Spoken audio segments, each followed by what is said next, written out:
ఎవరుమా నుంచి వచ్చిన మల్లెపూలు అమ్మడానికి ఇటుకే రోజుకి ఎంత వస్తుంది?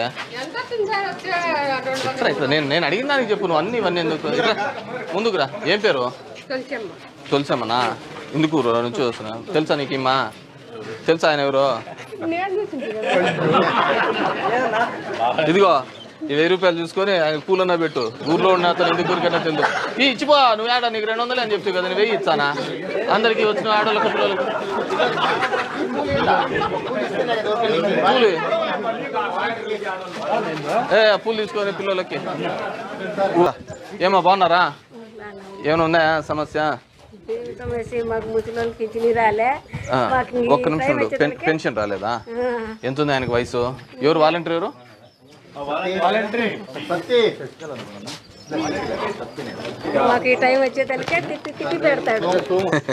ఒక్క నిమిషం. నువ్వు మీ మనోళ్ళు అందరివి తీసుకొని నేను ఎంఆర్ఓతో పెట్టి ఎగ్జిక్యూట్ చేస్తాను. సరేనా? 7 మంది ఉన్నారు. 5 మంది తీసుకోండి, నేను చేపిస్తాను.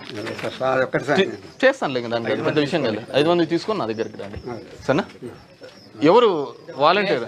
ఏమి పెద్ద ఆయనకి ఎవరికి వస్తుంది? వికలాంగుల కింద పెట్టేయాలని చెవిటి కింద పెట్టేసినాము. అది ఎందుకు నీకు వస్తుందా? మరి ఆ విషయం ముందు చెప్పాలా కదా.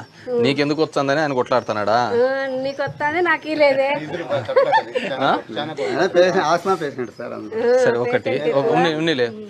ఆయనకు సదరంలో ఏమన్నా నడవడానికి కానీ అట్లా ఏమైనా ఇబ్బందా? నడవడానికి ఏం లేదు. చెవులు ఉరివే వినపడవు. వినపడవా? అట్లాంటప్పుడు నీకు మేలే కదా. నువ్వు అనేది కూడా అయిపోయి వినపడతా ఉండదు. అయిపోతాడా? వెల్ఫేర్ ఎవరమ్మా? ఆయనకు సదరంలో రైజ్ చేయండి. పడితే తీసుకున్నామా? ఎప్పుడు ఇచ్చిన డేట్ వచ్చినారు? ఒక్క నిమిషం. ఎప్పుడు ఇచ్చినారు? ఆధార్కి దీనికి లింక్ చేయించినావా? ఫోన్ లింక్ అయిపోయిందా? సరే, అది పెట్టి సదరంలో పెట్టి ఒక డేట్ ఇస్తారు. అప్పుడు హాస్పిటల్ పోతే సరిపోతుంది. సరేనా? చెప్తాను సార్. అదే నీదే పెన్షన్దే చెప్తాను.